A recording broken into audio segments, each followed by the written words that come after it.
NDRF ഇപ്പോൾ MLA Satheesh കൃഷ്ണസേലാണ് നമ്മളെ വിളിച്ചത്. പാലക്കാട് നിന്നുള്ള NDRFിൻ്റെ ഒരു മുതിർന്ന ഉദ്യോഗസ്ഥൻ നാളെ ഈ പ്രവർത്തനങ്ങൾ ഏകോപിപ്പിക്കാൻ വേണ്ടി എത്തുന്നുണ്ട്. നമ്മൾക്ക് അതുകൂടി MP എടുത്ത് പറയാം. ഒരു ഇൻഫർമേഷൻ കൂടി. അപ്പം നാളെ ഹായ് നമസ്കാരം, ഞാൻ അങ്ങോട്ട് വന്നില്ല. NDRFിലെ ഒരു റിട്ടയർഡ് ഉദ്യോഗസ്ഥൻ കൂടി നാളെ വരുന്നുണ്ട്. ഒരു ഇംബാലകൻ മറ്റുമാണ് പേര് ഇപ്പോൾ നമുക്കൊന്ന് ക്ലാരിഫൈ ചെയ്യാം. അദ്ദേഹം അത് ഏകോപിപ്പിക്കും. അപ്പോൾ താങ്ക് യു. അപ്പോൾ നമ്മൾ ഉന്നയിച്ച 3 ആവശ്യങ്ങളും MP-യും MLA-യും നമുക്ക് സാധിച്ചു തന്നിട്ടുണ്ട്. കുടുംബത്തോട് എനിക്കൊന്നും ഇത് കണ്ടുകൊണ്ടിരിക്കുകയാണ് അർജുൻ്റെ സഹോദരി. അല്ല, നമ്മൾ ചെയ്യാതെ മനുഷ്യസാധ്യമായ എല്ലാം നമ്മൾ ചെയ്തിട്ടുണ്ട്, എല്ലാം ചെയ്തിട്ടുണ്ട്.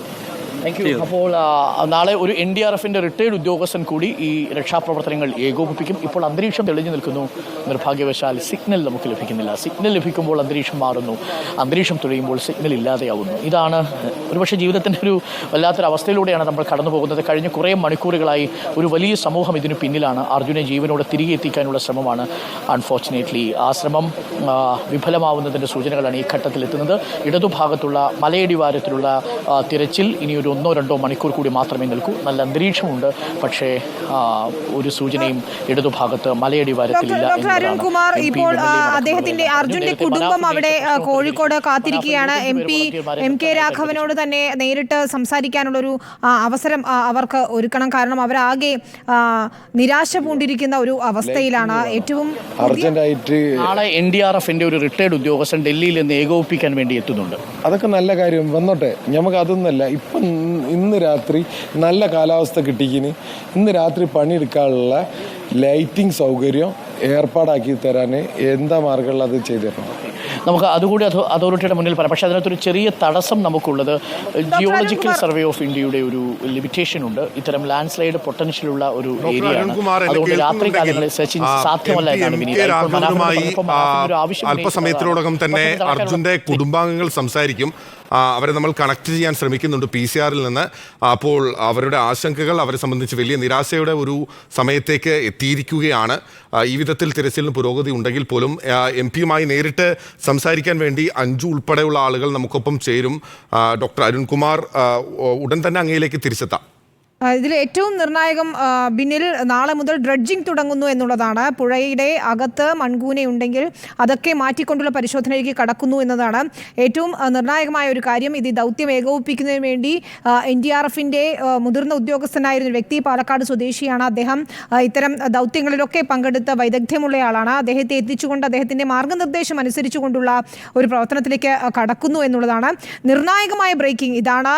നാളെ മുതൽ പുഴയ്ക്ക് ഉള്ളിൽ ഡ്രഡ്ജിംഗ് നടത്തുന്നതിന് വേണ്ടി പോവുകയാണ്. ഇന്നത്തോടെ ഈ കരയിലെ പരിശോധന പൂർത്തിയാക്കുമെന്നാണ് MLA-യും MP-യും ഉൾപ്പെടെയുള്ളവർ അറിയിക്കുന്നത്. അതായത് സിഗ്നൽ ലഭിച്ചതെന്ന് പറയുന്ന പ്ലോട്ട് എയിലും പ്ലോട്ട് ബിയിലും ഇന്ന് തന്നെ പരിശോധന പൂർത്തിയാക്കും. ഇനി അടുത്ത സാധ്യത നമ്മൾ പറഞ്ഞതുപോലെ പുഴയ്ക്കകത്ത് ഈ വാഹനമുണ്ടോ, അത് ഒഴുകിപ്പോയോ എന്നതിലേക്ക് പോവുകയാണ്. വിനീത, ഇപ്പോൾ നമ്മുടെ പ്ലോട്ട് പോയിന്റ് A എന്ന് പറയുന്നത് മലയടിവാരമാണ്. വൈകുന്നേരത്തോടെ ആ സാധ്യത പൂർണ്ണമായും അവസാനിപ്പിക്കുകയാണ്. ഇനി അവിടെ തെരച്ചിൽ നടത്തിയിട്ട് കാര്യമില്ല എന്ന വിധത്തിലുള്ള പ്രതികരണമാണ് MK രാഘവൻ MP-യും ഒപ്പം തന്നെ സതീഷ് MLA-യും പറഞ്ഞിട്ടുള്ളത്. MLA പറഞ്ഞത് ഈ അർജുന്റെ ബന്ധുക്കളാണ് ഇപ്പോൾ, അല്ലെങ്കിൽ രഞ്ജിത്ത് ഇസ്രായേലിയാണ് അവിടുത്തെ സാധ്യത കുറിച്ച് പറഞ്ഞുകൊണ്ടേയിരിക്കുന്നത്. അപ്പോൾ തീർച്ചയായും അവർക്ക് തൃപ്തികരമാകുന്നതുവരെ അവിടെ പരിശോധന നടത്തുമെന്നാണ് അവരുടെ നിഗമനം. ഈ പശ്ചിമഘട്ടത്തിലെ മണ്ണിൻ്റെ ഘടനയൊക്കെ പറഞ്ഞുകൊണ്ടാണ് സതീഷയിൽ പറയുന്നത്. അവിടെ ഈ ലോറി ഉണ്ടാവാനുള്ള സാധ്യത തുലോം വിരളമാണ്. പ്ലോട്ട് ബിയിൽ സിഗ്നൽ ലഭിച്ചിട്ടുണ്ട്, അവിടെ കൂടി പരിശോധന നടത്തുന്നു. അത് രണ്ടും ഈ കരയിലെ പരിശോധന ഇന്നത്തോടെ പൂർത്തിയാക്കും. അതോടുകൂടി പുഴയിലേക്ക് എന്ന സാധ്യതയിലേക്ക് തന്നെയാണ്, ഗംഗാവലി പുഴയിലേക്ക് എന്ന സാധ്യതയിലേക്കാണ് പോകുന്നത്. ബിനിൽ ഏറെ വേദനിപ്പിക്കുന്ന കാര്യം, ഒരു മനുഷ്യനും ഇത്രയും ലോഡ് കയറ്റി വന്ന അദ്ദേഹത്തിൻ്റെ വലിയ വാഹനവും അപ്രത്യക്ഷമായിട്ട് ഒരാഴ്ചയാകുന്നു എന്നതാണ്. ഇപ്പോഴും നമുക്ക് അദ്ദേഹത്തെ കണ്ടെത്താനായിട്ടില്ല. ഒരു തുമ്പ് പോലും, ഒരു സൂചന പോലും നമുക്ക് ലഭിച്ചിട്ടില്ല എന്ന് തന്നെയാണ്. ഇനി കരയിലെ തിരച്ചിൽ പൂർത്തിയാക്കുന്നു, പുഴയിൽ തിരച്ചിൽ നടത്താൻ പോകുന്നു, അത് ഡ്രഡ്ജിംഗ് ഉൾപ്പെടെ നടത്താൻ പോകുന്നു എന്നതാണ് ഏറെ പ്രതീക്ഷ നൽകുന്ന ഒരു കാര്യവും. അങ്ങനെ പുഴയിലേക്ക് ഉള്ളിലേക്ക് തിരച്ചിൽ മാറ്റുമ്പോൾ പ്രതീക്ഷകൾ അസ്തമിക്കുകയാണോ എന്ന് നമുക്ക് വേദനയോടെ ചൂണ്ടിക്കാണിക്കാം. എനിക്ക് വ്യക്തിപരമായി തോന്നുന്നു വിനീത, നോക്കൂ, പുഴയിലേക്ക് പോയി കഴിഞ്ഞാൽ നമ്മളെ സംബന്ധിച്ച് പ്രതീക്ഷിക്കുന്നതിന് ഒരു പരിധിയുണ്ട്. നമ്മൾ പ്രായോഗിക പ്രായോഗികമായി സംസാരിക്കുമ്പോൾ പ്രതീക്ഷിക്കുന്നതിന് ഒരു പരിധിയുണ്ട്. പക്ഷേ അർജുൻ തിരിച്ചെത്തും എന്ന് തന്നെയാണ് നമ്മൾ ഇപ്പോഴും പ്രതീക്ഷിക്കുന്നത്, അങ്ങനെ തന്നെയാണ് നമ്മൾ ആവർത്തിക്കുന്നത്. ഈ പ്ലോട്ട് ബി എന്ന് പറയുന്ന പുഴയുടെ അടിവാരത്ത് അല്ലെങ്കിൽ പുഴയോട് ചേർന്നിട്ടുള്ള പുഴയോരത്താണ് അർജുൻ്റെ ലോറി ഉള്ളത് എങ്കിൽ അത് ചെരിഞ്ഞോ വീഴുകയോ ഏത് വിധത്തിലാണ് വീണതെങ്കിൽ പോലും ആ മൺകൂന ഇളകിക്കിടക്കുന്ന മണ്ണാണെങ്കിൽ അതിൻ്റെ ഉള്ളിൽ കൂടുതൽ മണ്ണ് നിക്ഷേപിച്ചത് എങ്ങനെയാണ്? ഈ മലയടിവാരത്തെ മണ്ണ് അവിടേക്ക് മാറ്റുകയാണ് ചെയ്തത്. റോഡ് ക്ലിയർ ചെയ്തപ്പോൾ ഉള്ള മണ്ണ് അവിടെ ഇടുകയാണ് ചെയ്തത്, ഈ പൊട്ടിയൊലിച്ച് വന്ന മണ്ണിനപ്പുറത്തേക്ക്. അപ്പോൾ ഇളകിക്കിടക്കുന്ന മണ്ണിനുള്ളിൽ ഓക്സിജൻ ഉണ്ടാകാനുള്ള സാധ്യത വളരെ അധികമാണ്. മാത്രമല്ല ഇതൊരു അത്യാധുനിക വാഹനമാണ്. നമ്മൾ ഈ ആ വാഹനത്തിൻ്റെ പ്രത്യേകത എല്ലാം തന്നെ വിനേഷ് കുഞ്ഞിരാമൻ ആദ്യഘട്ടത്തിൽ തന്നെ പറഞ്ഞിരുന്നു, പിന്നീട് തുടർച്ചയായി നമ്മൾ ആവർത്തിക്കുന്നുണ്ട്. അപ്പോൾ ഓക്സിജൻ സിലിണ്ടർ ഈ വാഹനത്തിൽ ഉണ്ടായിരുന്നുള്ളൂ എന്നുള്ളത് പ്രധാനപ്പെട്ടതാണ്. ഒരു പക്ഷേ സ്കിൽഡ് ഡ്രൈവറാണ് അർജുൻ എന്ന് പറയുന്നത്. 8 വർഷമായി തൊഴിൽ ചെയ്യുന്നു. 30 വയസ്സായിട്ടുള്ളൂ എങ്കിൽ പോലും 8 വർഷമായി ഈ തൊഴിൽ ചെയ്യുന്ന ഹെവി വാഹനങ്ങൾ ഓടിച്ച് പരിചയമുള്ള ആളാണ്. അല്ലെങ്കിൽ തന്നെ ഇത്ര വലിയൊരു വാഹനം ഇത്ര ദൂരം അനായാസം ഒറ്റയ്ക്ക് ഓടിച്ചുകൊണ്ട് വരിക എന്ന് പറയുമ്പോൾ ഒരു ആത്മധൈര്യം വേണം.